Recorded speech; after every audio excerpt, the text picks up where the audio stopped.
Joining us to have this conversation this morning is Emakhiome. He's an economic expert and the CEO of Coinbox Limited. Thank you so much for joining us this morning, Emakhiome. We cannot hear you. Are you there? All right, we are unable to hear Emakhiome while we try. Can you hear me now? Oh yes, we can hear you clearly. We can hear you clearly. Thank you for joining us. Okay. Okay, I think I can hear you better now too. All right, thank you so much for joining us today. Thank you for having me. Good morning, everyone. Good morning. Let's delve straight into the conversation now, talking about innovative growth. First off, what innovative strategies can be employed to address the sustainable development goals and achieve economic growth simultaneously? Well, the truth is there's no one way to achieve what we call it sustainable growth.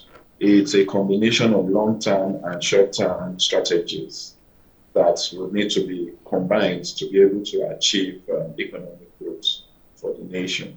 And so in line with that, the first thing is planning. Most times now, even when we check our general economic plans as a country, we have our 3-year plans. The 3-year, the 5-year plans. But successful economies do not work with short-term plans. They work with plans into 20, 30, 40, even 50 years. Do we have any plan like that in the country? No. So it's a big deal. Then 2 is communication. We have a government that is very quiet. They don't say much. They don't discuss much. They don't engage the citizens. So if I don't know where you're going to, how can I assist you or work with you to where you're going? Because that is what drives innovation. You tell me, what is innovation generally? It is something that impacts on revenue, that impacts on productivity. And it has to be either faster, better, cheaper, or smaller, or anything like that. So that means for you to run search, you should go to tell me what you want. Do you want this faster? Do you want this cheaper? Do you want this in what way? And in line with that, then I'll be able to start thinking in line with you and start innovating to make sure it's beneficial to both parties. But is the government telling me anything? No. They are just working. So that's why it's not a one-way thing, it's a two-way road where a lot has to be put in place. But having looked at that, it's not just the government that we look at when it comes to innovation. It's both the citizenry and the government. So citizenry, we have to start challenging ourselves towards coming up with innovative ways of doing things. We have to move from complaining about what's happening to now picking up from wherever we can to solve the problems that are around. What do I mean? Let's look at the different sectors or a few of the key sectors anyway, like finance. What are those challenges there and how can we deal with it? Can we make payments faster and cheaper, unlike all the charges we're having now? Can we make banking systems faster and better, and probably move it to our mobile phones more than all the other platforms that are available? Then let's look at technology. We can never remove the place of technology. Yes, our tech systems compared to other African systems are good, but is it comparable to our peers like those in the North Korean governments? If it's a no, then we need to focus on that. Presently, for example, we need to encourage the rollout of 5G. And then we need to encourage the development of technologies in the rural areas, right, because they are linked to us here. You get. Okay. So those things need to be looked at. And the areas of like healthcare, because it's a healthy nation, it's a healthy population that gives productivity. So healthcare needs to be looked at. Education needs to be looked at. It takes a very well enlightened and technologically advanced population to be able to be innovative. How technologically advanced or educationally enlightened are our people today? Our education sector needs to be addressed. Then even the gaps in the system needs to be addressed. How technologically advanced are even the schools in the first place? Those are things that needs to be addressed to be able Right. to drive innovation. All right. I'd like to ask a question. Earlier on, you said that in most advanced countries, they have a 10 to 20-year plan and all that. But if you look at Nigeria, let's say we even want to have a 10-year plan. We've seen whereby different administrations come in and they start to reverse certain things that was done by the previous administration. We've even seen that in this same administration, whereby the same president and the former president, they were from the same party. So how can we ensure a continuation of a 10-year, 20-year plan that would actually boost the economy and make it thrive in Nigeria? Well, number one, we need to address the culture of what you just stated. One government will come, they spend just 4 years. A new one comes in, and the new one says, what everything the other person did is rubbish. This is now my own agenda. I don't think it's right, and we need to start speaking up. Most times when they do that, we all keep quiet and just go along with the new system. We need to start questioning these initiatives. Why would, for example, somebody said we need a bridge that would affect lives and drive productivity by XYZ number? Aha, that's the other issue. Government does not talk to us, and they don't give us. Now they just say they have XYZ initiatives, they have XYZ policies. They need to start telling us to what extent does it affect the economy. For example, you want to introduce a new bridge.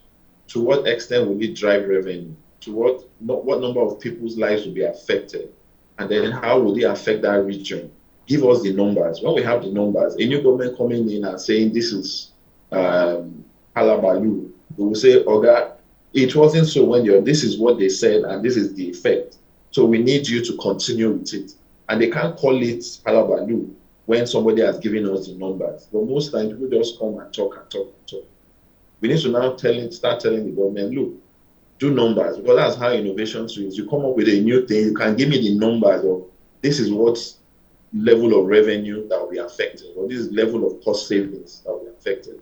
This is the number of people that this will save. This is the number of people that this will help. This is how this will drive productivity, and they are all in numbers. So when we now have that is now specific. Nobody can come and say this is rubbish, because we are all aware of the numbers and the effect. And so when we work with that level of drive, then automatically the level of canceling or throwing away a plan that was meant to last 10, 20 years by another new person coming in just 3 years into the new plan would reduce. Even though we now need to start addressing it among the political parties, that's among themselves and among the different parties. Once there is a plan running, come with your own, but don't throw away the one that was running before. Really. You shouldn't be throwing away every bathwater with baby in it. We need to start addressing the baby issues and then throw away just the bathwater. All right. Thank you for your thoughts there. Let's now talk about innovation. What are some of these innovative financial models that can be adopted for infrastructural development in the country? Well, innovative financial models that would be beneficial to the economy will be majorly in line with, first, let's address what do we even need and what do we have. Nigeria is a blessed country. We have virtually everything we need, really. So the question is, out of those things available, what do we need? And then, like some of the policies they're already encouraging, it must be government and private sector driven model, because there are things the government knows the private sectors don't know, and there are things that the private sector knows and needs because they are the ones wearing the shoe and the government does not know. So there must be a form of handshake between the two of them. It could be from parastatals or MDAs like SMIDAN. SMIDAN knows a lot of issues about SMEs and how it affects them. And so if there's an innovation drive, SMIDAN should be one of the bodies that should be used for such. We have government institutions like BOI. We need to empower them more and expand their scope to support industry. But now they should be able to be directed towards supporting innovation, such that what are those innovative things and how is it financed? Then there is a sector in the finance industry that is not really being looked at. Was it not last month? A report was brought out that the penetration of insurance in the country is less than 5%. And if you want SME to grow, especially in the area of innovation, we need more insurance. Hmm. And so at 5% penetration, as less than 5% penetration is abysmal. We need to now start looking at ways of increasing the penetration of insurance to support SMEs, especially in the areas of innovation. Because a lot of SMEs and the average individual is not a risk taker. They will not want to take risks except they have some form of guarantees. I'm not saying 100%, but some form of guarantees. So that once that is there, then the insurance sector is empowered to do that. Then there'll be more innovation because they know that it's not a complete loss if it doesn't work, because research has shown that a lot of innovation fails either in the short term or in the long term. But when there's no insurance to restore loss, then automatically it would not people would be more innovative and the economy would enjoy from that than now that is a on your own culture. Anything you do, you're on your own. It works fine. It doesn't work fine. Even the government, because the government is working with our money, not its money, they are being careful with the projects they support and the projects they don't support. Although on the government angle, there is a challenge of implementation. It has been the major issue. Government has a lot of good policies, but implementation has been the issue, which is just like now I mentioned the 5G system that they need to encourage the rollout, but it's just the implementation of encouraging that rollout that is the problem. So government has its issues, the private sector has its issues, so there must be a handshake for it to move forward. If I may come in now, let's talk about agriculture. I mean, there's food scarcity, Maiduguri is covered with water and all that. So how can sustainable agricultural practices and agro-technology enhance food security and economic development? Now, that's a very big, a very complex question you're asking, but let's address the key issues. Our agriculture needs to be more technology driven. And then we need to be more proactive in addressing agricultural issues. That is not ignoring the part of insecurity that we have now, which is the major reason for food scarcity. Because we don't have food scarcity. It's just that people are afraid to go to the farms. And then the second major issue that needs to be addressed is the transportation infrastructure. If those two are addressed, we will not have food scarcity before we now start looking at where technology's role is. Technology's role could be in innovative solutions like warehousing or food storage, where and then planting, harvesting, warehousing, food storage, the whole value chain like that. Technology has a strong arm to play, which is where innovation comes in. For example, nothing stops me from having a technology that tells me XYZ farm has XYZ products that will give me XYZ tonnage when it's ready.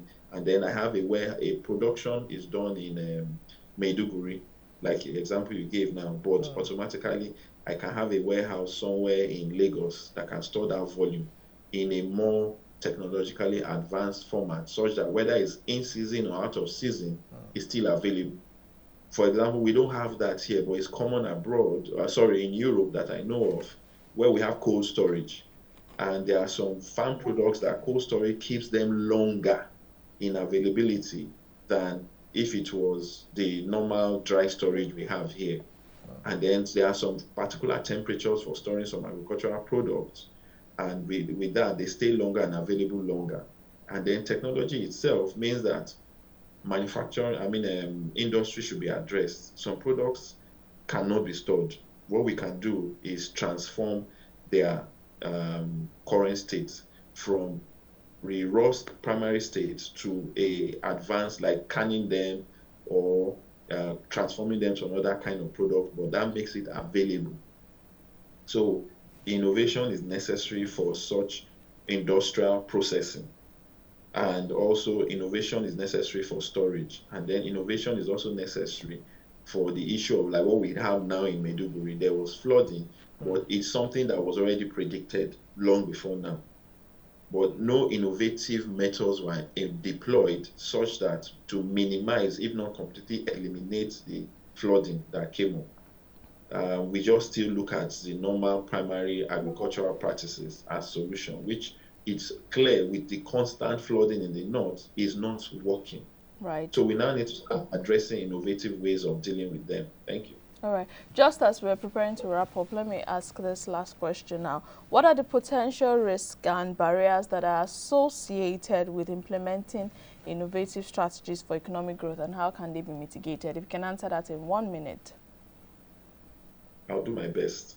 Now, potential risks. The first one is awareness. A lot of people are not even aware of the innovative ways, innovative solutions. What everybody feels is that innovation is technology. Come up with a new app, a new program, a new software. But innovation is as simple as, instead of using a bucket, you now use a basket. It's as simple as that before we start talking on technology. So, but the reason why is a challenge is that people are not aware that instead of using a basket, you can use a bucket. Then we can never remove the place of government participation.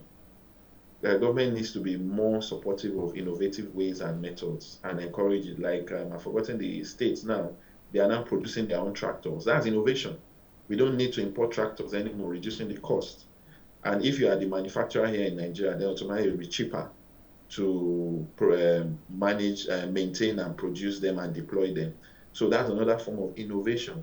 We now have electric cars being produced in the country.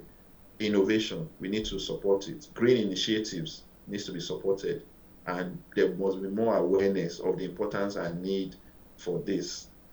So those are potential risks. That is awareness. The second one is even encouraging it in the first place. Everybody is always saying, if it's not broken, why fix it? We need to move to break it. It's good, it's fine, but break it and look for better ways of making it. That's how we encourage innovation. It's good, it's fine, but look for better ways of fixing it.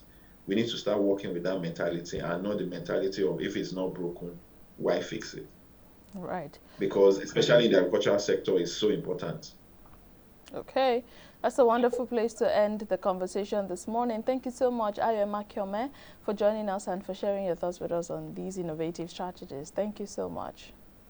Thank you for having me. Have a wonderful day. And enjoy the holidays. You too. We'll do our best as much as we can while we're giving you all the updates. Thank you. Thank you. Bye. Bye. All right, that was Emakhiome, a business and economic expert and CEO of Coinbox Limited. He had a lot to say, I must say.